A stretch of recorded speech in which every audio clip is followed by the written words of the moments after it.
Okay, I understand it can't. All right. Hello, hello. Oh my God, LaQuoia is live. Hello, hello, hello. If you are watching this, I tell you what, when you say that you're going to go live, you got to go live.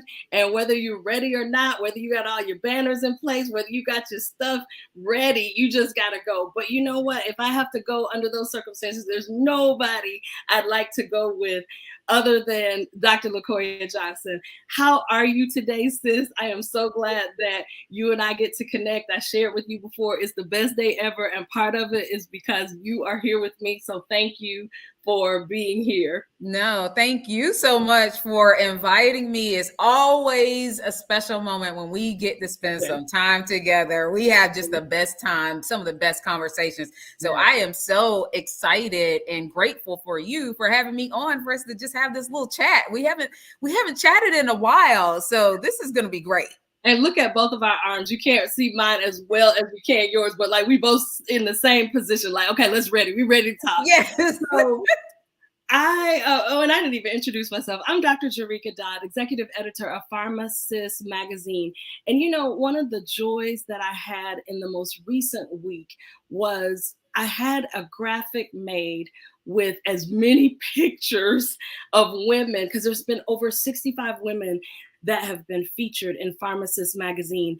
And even with all the ups and the downs and the learning lessons that I've had in that magazine, still in the midst of learning some, I tell you, Dr. LaQuoia, it's been an amazing journey. And to be able to put up a graphic with that many women and say, Happy Women Pharmacist Day, which was this past Thursday. We know that October is American Pharmacist Month. Like, it's just pharmacy.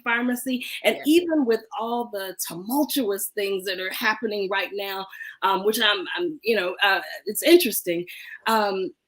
Even with all the things happening in the profession, I still think that we always have to have something to, one, be grateful for, and two, to celebrate.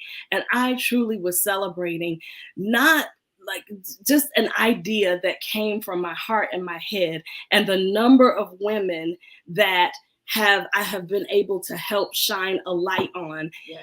When you wake up in the morning and you think about the good, the bad, as we assign it, you go, that was surely a good thing. That was surely a good thing. So I'm so grateful that you because we still connected.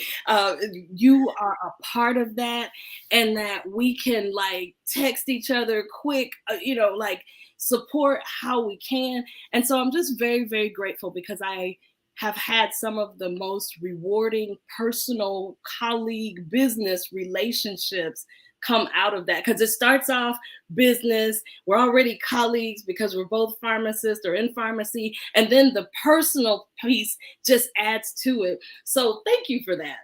No, thank you. I mean, that just shows your impact, right? And that's where I am. That's where my heart is now. And not just the profession, but just in life, is about what is the legacy and what's the impact I get to leave. And I have found, and I'm sure you found this too, that service to others, I mean, that's the greatest reward on investment, is investing in yourself and then being able to invest in others. But we can't invest in others if we haven't invested in ourselves. And I know that is definitely for me and for you. That has been part of our journey of investing in yourself so that you can invest in others. And so I am just so excited about just Pharmacy Week, Pharmacy Month, National Pharmacy Technician Day, because I've had this opportunity to really reflect over the last 20 years in the profession. And the fact that I'm even saying 20 years, it's just like, it's crazy. It's mind blowing to me. But like you, the journey has been tumultuous. It's been a challenge. It has brought a lot of pain.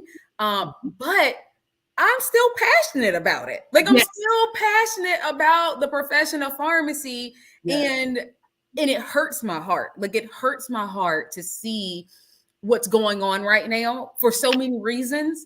But I'm just grateful for the journey. I'm grateful for the healing that I've been able to have over the last 3 years, to be able to celebrate, because 3 years ago, I was a different person. I was angry? I think that I'd say, and for me, 5 years ago, I think that I became desperate to save my life. Mm. I don't know that I realized, and as you were just talking, one of the things that came to mind is that, and I don't think it's inherently, it's how things are. But I feel like in pharmacy school, we're not necessarily encouraged. And granted, I've been a pharmacist 25 years. So we're talking about a journey that that started well over 30 years ago. I don't think that we were encouraged to really look for what we were passionate about. I don't think we were encouraged. I think that we were molded to fit a mold, if that makes sense. And then we get out and we go try to fit the mold because that's just how you do it. And we realize that, so you said it's been very painful. We realize that we don't fit the mold, but you don't realize that it's you not fitting the mold. You don't realize that at first. You think, well, what's wrong with me? How is this? Why is this not working? This is speaking to somebody who's going to see this. Yes.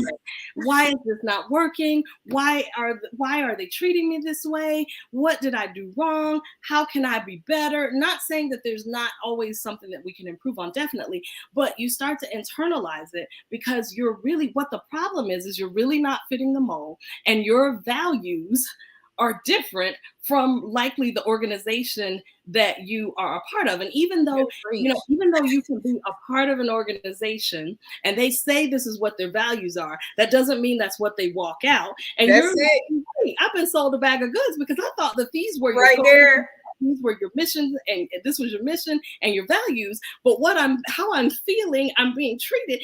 And so then after you go through a couple of times of being in the spin cycle in the washing machine, you come out and you go, well, the reason I'm stretched and faded and all wrung out is because I wasn't supposed to be there in the first place. Boom. That's how you were trained. And so you were just doing what you were taught to do. Yes. So 3 years ago, 5 years ago, we get this hankering and go, well, I think I'm made for more. Oh, but no, that couldn't be right. Because then you're like, oh, am I really made for more? Is it just me? Because no, everybody else is looking at me like I'm crazy. And so then you come, and so it's why, fast forward, because we realized we didn't fit a particular mold that the average, we're not average, would fit in. It's why I celebrate all those women on that collage, because at some point they had that crisis of identity moment where they said, hey, I don't fit here anymore and I want to do something different. So necessity is the mother of invention. And that's usually how most of those people in that picture figured out that either they were solving a problem for themselves or they realized they didn't fit a mold and they were like, I got to get out of here. Yeah. And so that's why today we can smile the way we do, even when all kinds of stuff is happening. I think that we have a different perspective because we realize that it's going to rain on the just and the unjust, and that things are going to happen. And if I align my expectations and don't have expectations that anything will ever go wrong, then I'm able to solve the problems. I'm not going to preach today. Anyway. You just said a whole word, though. That's why we're smiling today. Because 5 years ago, I don't know. I literally was trying to save my life. I felt like I was falling apart physically and didn't even know what the answer was. But I knew that I had to cut some things in order to save my life. Yes. Sis, you said a whole word, because I feel you. I was the same way. It was affecting my physical and my mental health. But here's the thing, when you talk about fitting the mold, some of us, though, because this is the other side of things, because you said you're speaking to somebody, I'm speaking to somebody too, that you're fitting the mold, but it's exhausting. Because I could fit the mold. I mean, I checked off all the boxes, honey. I checked off all the boxes. I got the PharmD, graduated with distinction. I did the residency program. I have worked in multiple practice settings across in multiple states. I did the HSPA pharmacy leadership residency. I graduated from the Pharmacy Leadership Academy. You know what I'm saying? I've done all the things, BCPS, you name it, I did it. We have a performance mindset, though. Yes. That's what Yes. pharmacy has trained us for, a performance mindset. And Mhm. you can check all the boxes, and they will give you some modicum of success and reward for checking the boxes and fitting the mold. However, at a certain point, you're going to reach this level where you are just exhausted trying to fit this mold. And that's where I got to, where I was just plumb exhausted. I'm on this treadmill of life and this career, you know. Mhm. I And call it like your feet are like, you know how when the Fred Flintstone cartoon used to come yes, on, your feet would be going. or That's exhausting. or it's the duck, on the water. On the surface, it looks great, but underneath, you just paddling so hard, right? And so, yes, just like you, I was like, I'm not going to fit this mold, or I'm not going to try to fit this mold anymore. And I've always been a little bit of a rebel in I'm that. not a rebel. I wasn't. No. I was always a little bit of a rebel, but I knew how to be the rebel in the professional environment. I knew how to say it, to get my point across. But at a certain point, though, they don't want to hear it. No. People don't want to hear my truth. They don't want to hear what they need to do. Truth. You know what I'm saying? You hired me to do a job. I'm doing the job, but now you have a problem with how I'm doing the job and the fact that I'm uncovering this onion and everybody's crying. Including yourself. Okay. But when you I got to a point where I said, I will no longer be a victim. Right. I will no longer be a victim. And now I'm on this other side of the journey where I get to use my voice. I get to use my experiences, and I get to uplift somebody else. Yes. Because I really, where my heart and passion is giving the support and resources that I did not have. Because in 2019, I found myself really contemplating, do I even want to live? So when you talk about you were trying to just, save my life, save your life, I literally did save my life. I saved my life when I made a choice. The first choice was deciding that I wanted to live. And then the second choice was deciding what environment I was going to be able to grow and thrive in. If you're in an environment where you cannot grow and thrive, right, then you're dying a slow death. And one of the things that I think our personality types do is we try to go, okay, I see this environment, so let me help to try to fix it. And it may not be ours to fix, because everybody who's sick doesn't want to get well. And so if it's an environment that's not lending to being fixed, and we hit our head a couple of times because we're like, well, you want to be well, don't you? We all want to be well. Not everybody who's sick wants to be well. And so with that, you realize that you have to conserve your energy, you have to conserve your mental capacity, and you have to put your own mask on before you put on the mask of your coworkers, your organization, your what have you. Because if I'm not here anymore for whatever reason, mentally and or physically, then that's no good. Yes. And so, because the environment will still go on long after you're gone. Absolutely. So I'm yes, and yes. So let's talk about so we talked about, American Pharmacist Month, Women Pharmacist Day, and just, what those celebrations meant to us, because we can reflect over from whence we've come. However, one of the reasons, and I'm sure he'll see this, you and I both are friends with Mike Johnston, CEO of National Pharmacy Technicians Association. So we're giving him a shout out on our live, because one of the things that I became really passionate as I worked with Mike as a client of mine was understanding more about his business and his story and his passion to support and advocate for pharmacy technicians. And so anytime he calls you or me to speak, I know we're both there. Yes. And I don't even, we don't even necessarily talk about it, but we just show up on the platforms like, hey, Dr. LaQuoia, hey, Dr. Jerika. So I know that that deepened my understanding, my relationship with Mike deepened my understanding of the pharmacy technician world, which I can tell you this: having pharmacy techs around me when I do staff makes the day or not. So, and not that, I mean, like, it's just, you can't make it without a good tech. You can't, I don't care how wise you think you are as a pharmacist. If you don't have the great technicians around you, it's all over. I work, when I do staff, sometimes I have as many as 4 technicians that I work around, and each one of them brings a piece to that job that we have to complete that day, and everyone is needed. And I try to make sure that they know I appreciate you.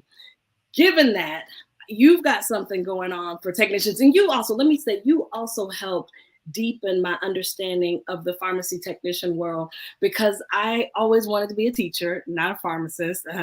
So here I am, come full circle. Now I'm teaching, and a year ago I started teaching, and you were one of the people who said, "Hey sis, this is what you can expect. This is what you can look for. Here's some resources." And I greatly appreciate that, because it's different.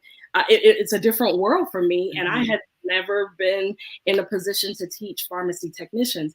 I have loved that journey, and yeah, it's just been amazing. Yes. But given that, I believe that many times the role of the technician, or even celebrating them, may take a back seat to celebrating pharmacy in general and pharmacists. So tell us about what you planned to fill that gap of technicians needing to be celebrated. Tell us about that. Yes. So, in celebration of both my 20th year in pharmacy, as well as my 3rd year of choosing me, walking out in faith, I am hosting a free lunch and learn for pharmacy technicians in the state of North Carolina.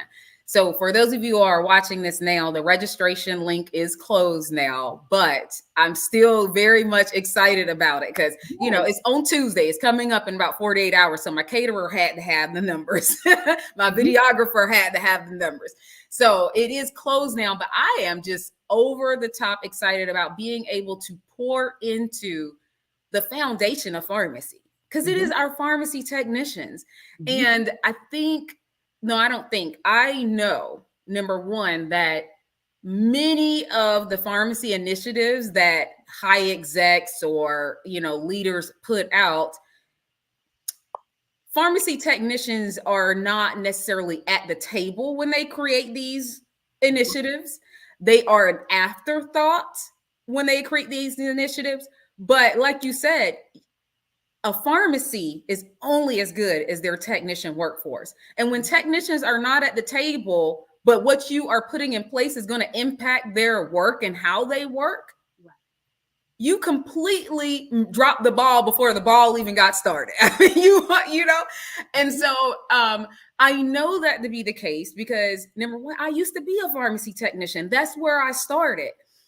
And because that's where I started, I've always had a soft spot for pharmacy technicians because I feel like I've always felt like in my journey, I was one decision away from becoming a career pharmacy technician, just one decision away.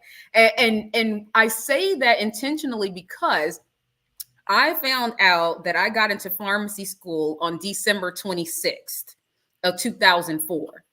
I found out I was pregnant on January 6th of 2005. If I had found out I was pregnant before I found out I had gotten into pharmacy school, I'm not sure what decision I would have made. But as I was already excited, I was already invested in pharmacy school, that when I found out I was pregnant, it was like, you know, my parents were like, well, what are you going to do? I'm going to school. We're going to figure this thing out. Yes. Yeah. And so I've raised my child on this career ladder as a single mother. Do you know how many pharmacy technicians are single moms? That's a good question. There's a ton of pharmacy technicians who are single moms. And what I really want to do is invest in the growth and development of pharmacy technicians because I see them all as pharmacy leaders. They're not just a technician. One of the things Mike's I think his week long CPT live that he's about to do, which he is one of my favorite pharmacy technicians. Like Yeah. his heart and his passion to serve pharmacy technicians is just amazing. But Right. his slogan right now is not just a pharmacy technician. I Absolutely. believe we are at a critical point, a critical juncture in our pharmacy field where it's time for pharmacy technicians to rise up. Pharmacy technicians are the ones who are leading the departments because pharmacy technicians will outlast your leadership team. Probably so.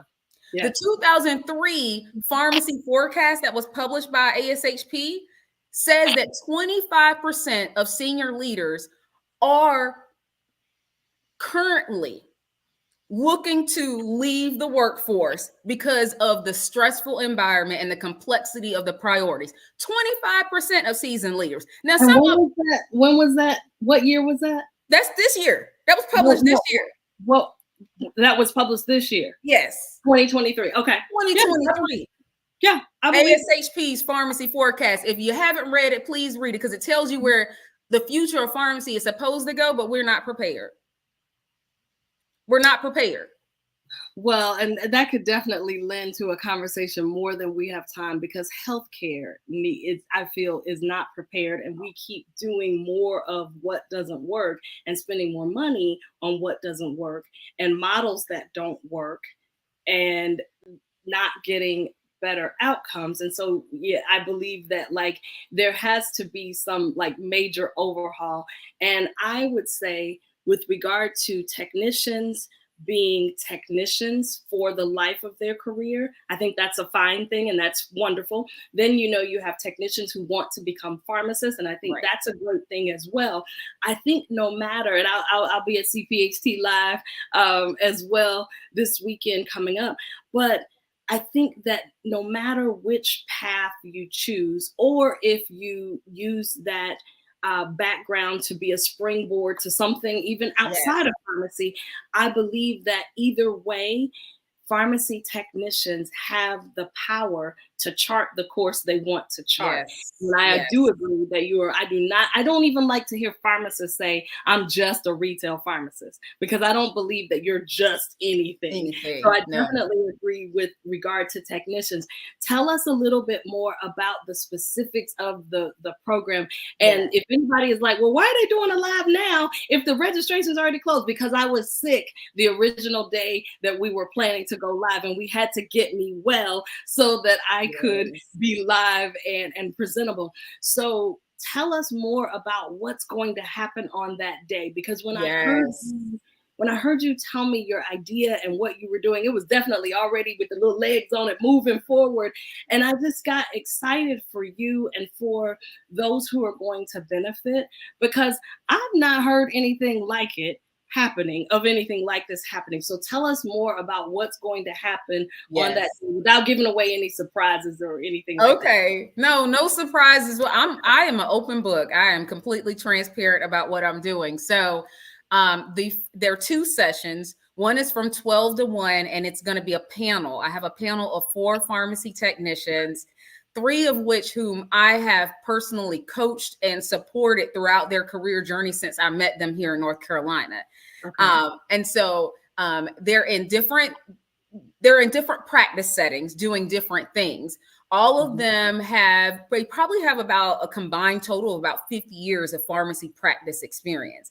And so they're going to sit on a panel. They're going to talk about their career journey, how they have navigated it, what challenges they have had to overcome, what advice they would give other pharmacy technicians who are there. But I'll tell you, Dr. Jericka, one of the things that God told me to do about, I would say maybe a week and a half ago, was to open this up to not just currently practicing pharmacy technicians, but those who want to be a pharmacy technician and anyone who is interested in pharmacy or the career field in just in general. Because like you said, it can be a springboard to so many other things.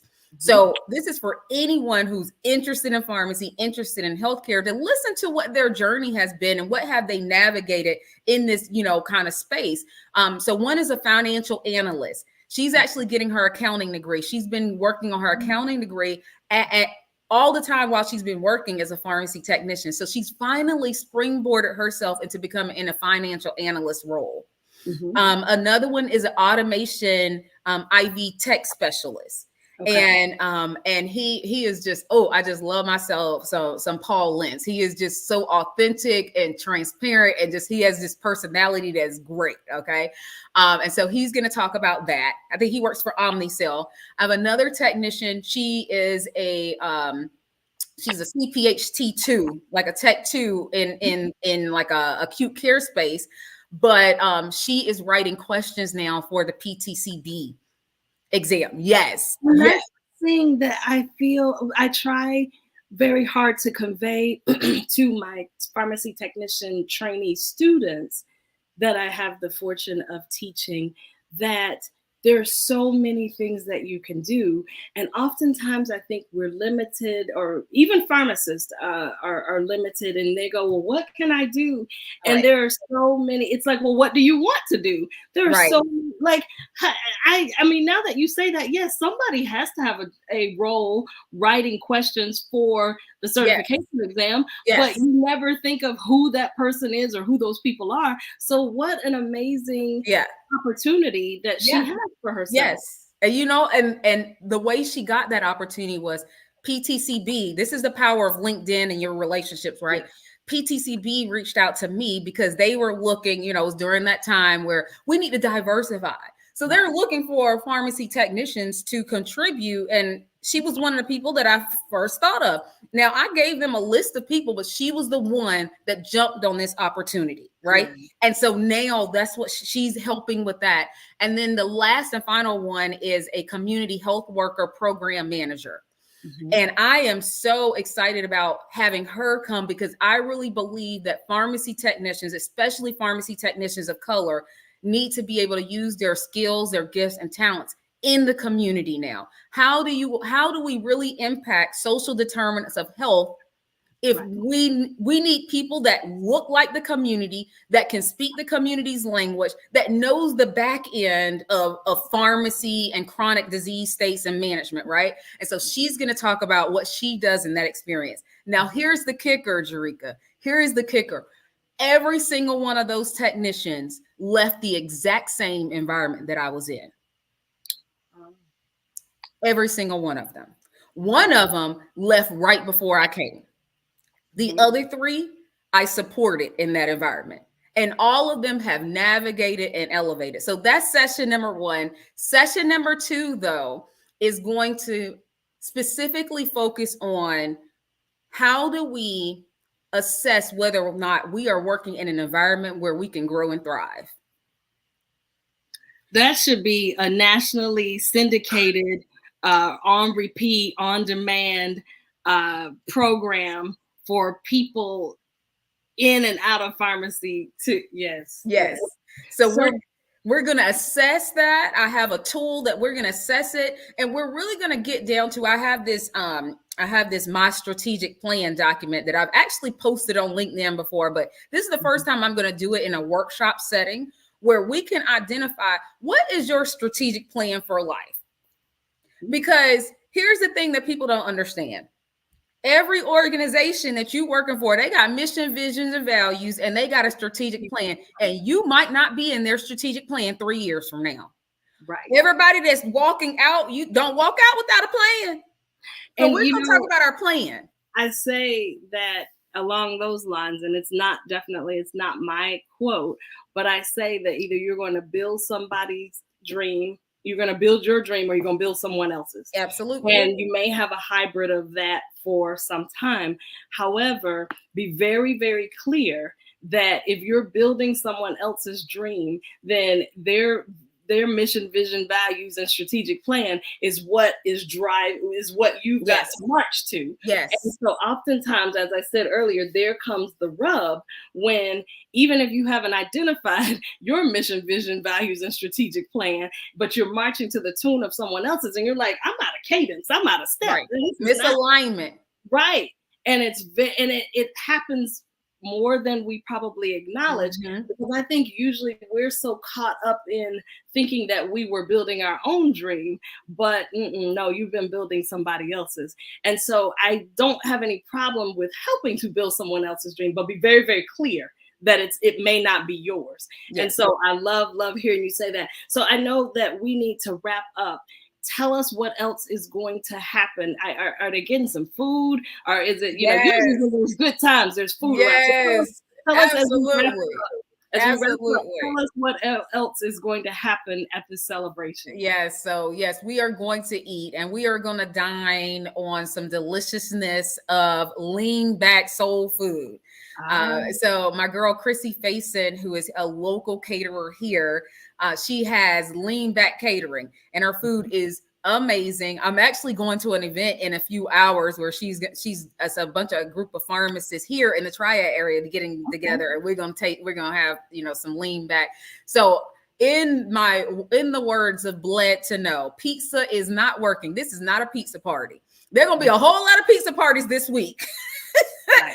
But pizza is not working, Dr. Jericka. So they are going to dine on some deliciousness. I think it's going to be a couple wraps, and we'll have, a couple sweets. We'll have some pasta salads and things of that nature. So it's going to be a good meal they are going to have. In addition, that's the bonus to all of the learnings, the wisdom. I'm excited to hear what the pharmacy technicians have to say too. Right. I'm excited to hear, because it's a different perspective. Well, I want to let people know that even if the event, because obviously you have to have RSVPs and you have to close the registration at a certain point so that you can carry out your plan. But I say it's still not too late to support Dr. LaQuoia, because if I know her, this is not the first or only time she is going to have this event going on. So I encourage you to reach out to her. Probably the best way to get to her is send her a message on LinkedIn, Dr. LaQuoia Johnson. Send her a message and ask her, how can you support? How can you,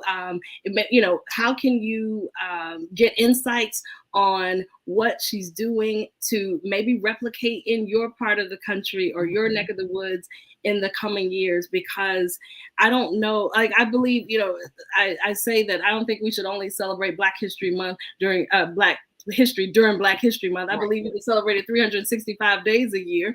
And so I don't believe that you can only celebrate technicians on Technician Day, which is coming up for us on Tuesday, October 17th. But I believe that you can celebrate technicians all year long. You can celebrate pharmacy and the impact that we have on patient lives all year long. And so I know we make a lot of noise in the month of October.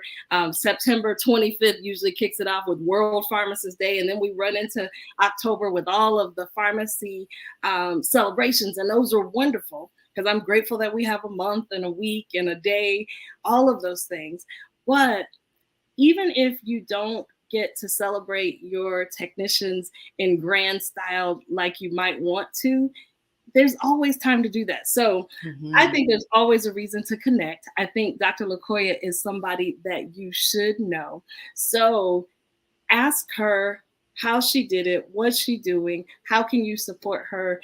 Tell her, put you on her call list for the future, whatever it is, get in touch with her. And this remarkable lady is someone to watch as she takes what she has learned in her own journey and turns around and helps spread that to people around her who hopefully won't have to suffer some of the bumps and bruises that she did. They're able to have more clarity, more strategy, more structure to where it is they want to end up in their career. And so kudos to you, Dr. LaQuoia. When I heard what you were doing, I was excited, not only for you, but for those who are the recipient of your reach. So kudos to you.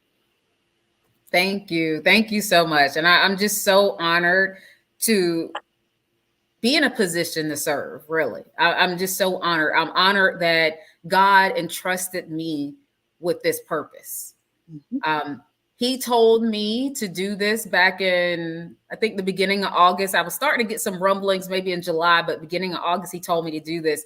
And after I committed to doing it, put the deposit down on the venue, which was not, this is not like cheap, you all. Like, this is not cheap at all. Like, this was a financial investment. So you can still sponsor lunches, and I will send you that link.